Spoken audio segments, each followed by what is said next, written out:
Hello mga ka-riders, welcome back to my channel. It's me Renzo Classic again.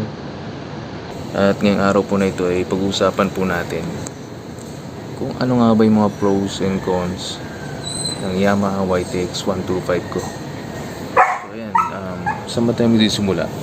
Sa pros or sa cons? So ang first cons para sa akin kay Yamaha YTX 125 ay yung taillight niya. Itong taillight niya mga ka-riders, pag umaandar, medyo umaalog to. Ayan.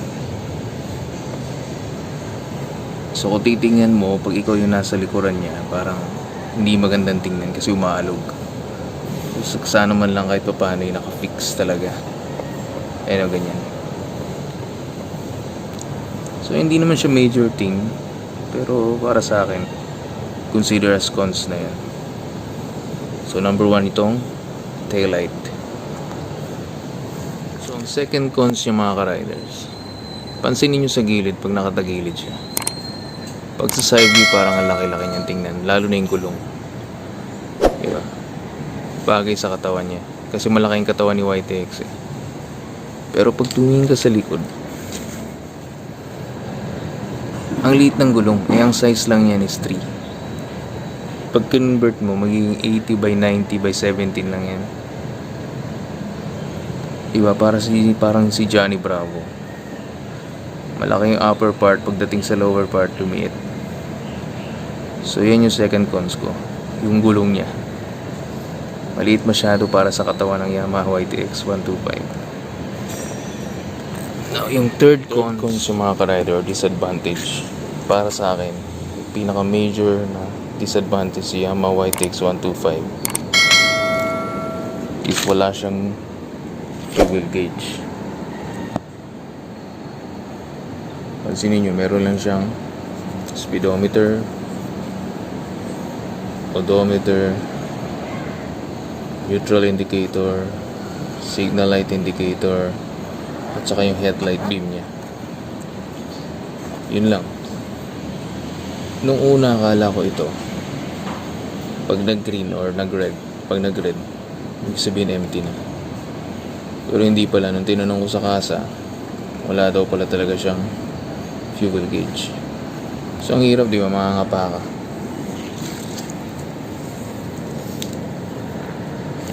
So buti nilang meron ito, a fuel cap lever.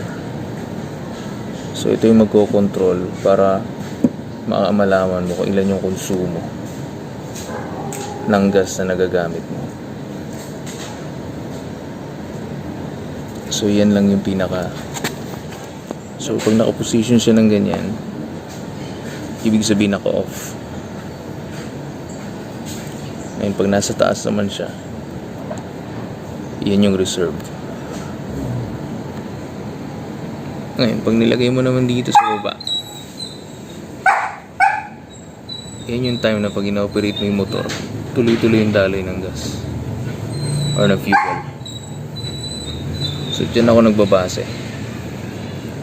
kasi hindi ka naman ito ititirik. Nung umpisa natatakot ako din, baka itirik ako. Pero sabi nung kasa, meron daw siyang reserve na 1 liter. So hindi ka niya ititirik. Pararamdaman mo naman yan dahil hihina na yung power. Ibig sabihin nun, paubos na yung gas mo.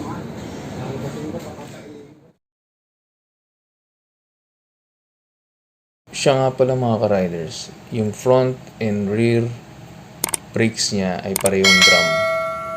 So drum brakes pareho. Hindi ko siya nilagay as cons. Kasi nga, yung SRP price niya na 49,900. Siyempre hindi mo i-expect as kailangan mo ng mas makapit or mas quality na brake. Drum brake is enough para sa price niya. So hindi ko yun consider as cons. Also yung kanyang, tapos yung rear suspension naman niya or shock absorber, para sa akin hindi rin siya cons. As a courier rider, kailangan natin yan kasi pag may mabigat na bagay na pinadala or mga box, mas magiging madali at magaan pag-apat yan. Hindi ka masyadong may bibigatan or may stress yung motor mo.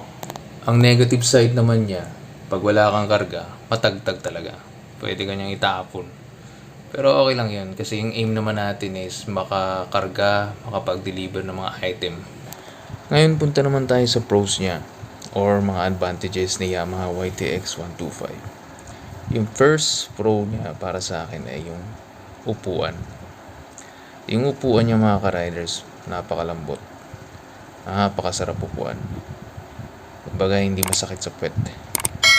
At isa pa, makapal and mahaba siya. So, kahit 2 angkas kaya pa niya. Pero hindi ko pa na-try yan. Pero sa haba niya, as in okay talaga. And sobrang lambot. Yan ang masasabi ko. And next naman yung pros ay yung kanyang carrier. Tatanggalin ko po yung top box ko na to para makita nyo po kung ano yung tsura niya pag walang top box. Okay?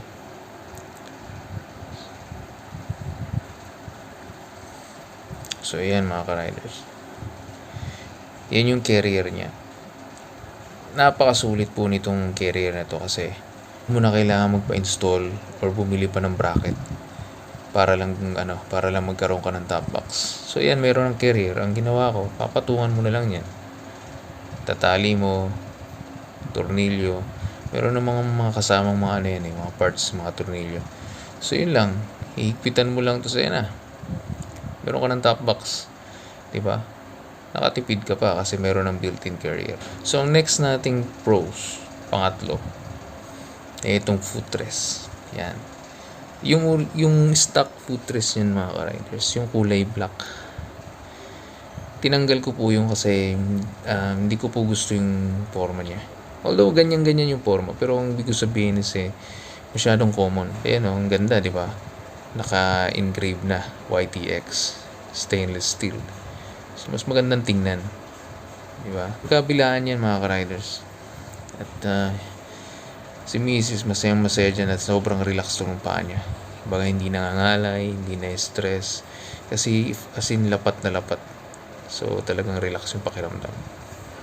Alright, so ating pang-apat na pros mga ka-riders ay yung side mirror. Yung side mirror niya napakaganda para sa akin. Malaki po siya. At kitang-kita mo yung nasa likuran mo. As in, kitang-kita, hindi ka mahirapan. Mapapansin mo agad na meron palang kasunod o meron sa likod mo. So, malaking tulong po talaga yung side mirror. Stock lang po yan, pero para sa akin maganda na po siya. Wala pa po akong planong palitan yan. Basta okay po siya. At malaki na itutulong. At ang panglimang pros po niya or advantage is meron na po siyang naka-ready na lagayan ng sidecar. Kasi pag dumating araw, wala ka nang ganang bumiyahe ng malayuan, gusto mo na lang mamasada or mag-tricycle, hindi ka na po mahirapan magpagawa or mag-install. Meron na pong naka-ready. Nakaabang na po yan para po sa sidecar po yan. Kasi yung motor nga po na ito ay ginawa para pampasada as a tricycle.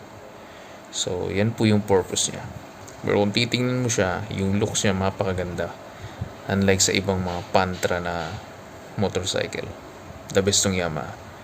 As in, itong Yamaha YTX 125 ay kahit carburetor po siya, super tipid po niya sa gas. Bakit po? Based on my experience, sa 11 months ko po siyang binibiyahe. Ang isang araw po, pag umalis po ako at bumiyahe ako, start ng 7:30, uuwi ako ng 8. 150 pesos lang po yung nagastos ko ng pampagas. Pero take note mga ka-riders, syempre hindi yun tuloy-tuloy. Syempre magpapahinga ako lalo na pag long ride, pag malayuan talagang biyahe. Like for example, kung Pasig pupunta ka ng Bulacan, syempre magpapahinga ako ng 10 to 15 minutes. Tapos after nun, kukuha na ulit ako ng booking, din biyahe ulit. Ganun po yung style ko. So naabot ko yung 150. May nangyari isang beses 200. Yun yung parang nag-exceed ako ng oras. Mas mga 10 o'clock ako umuwi nun. Then 200 yun, aminado ako dun. Kasi siyempre, pero nagamit ko pa kinabukasan. Hindi pa ako parang naubusan ng tank ng gas. So tipid siya, as in tipid siya bilang karburador ng motor. Kasi nga yung fuel tank capacity nito is 7.6 liters. So hindi siya ganun kalaki tulad ng Kawasaki Barako na 12 liters yata yun. Hindi ako sure, pero ganun. Ito 7.6 lang po. Mukha lang pong malaki yung tanke niya. It's because of his yung tank cover po niya na yan, sa side. Plastic lang po yan. Okay po. So hindi po siya metal. Plastic lang po talaga siya. Okay, so yun. Yung po yung mga pros na nakita ko sa Yamaha YTX 125 after 11 months na nagamit ko siya. Kasi nga next year is 1 month na siya. 1 year, sorry. September 19. So i-review natin siya ulit after a year. Ayan, tapos yan, yung mga dinagdag ko po yan, yung visor, headlight visor, tapos yung pong parang nakita nyo parang sungay na yan. Ano po yan dati? Yung windshield po yan. Nabasag po yung windshield na yun, nasagi, kaya ayan. Kaya naging ganyan. Iniwan ko na lang, so mukhang cool pa rin naman. So ayun mga ka-riders, yun po yung aking review sa pros and cons ng Yamaha YTX 125. Sana po ay nagustuhan nyo po ang aking video. Kung may comment kayo or kung ano man ang gusto nyo sabihin sa akin kung may mali, comment nyo lang po below. Wala pong problema yan. Okay, so ride safe mga ka-riders and God bless po and see you in my next vlog.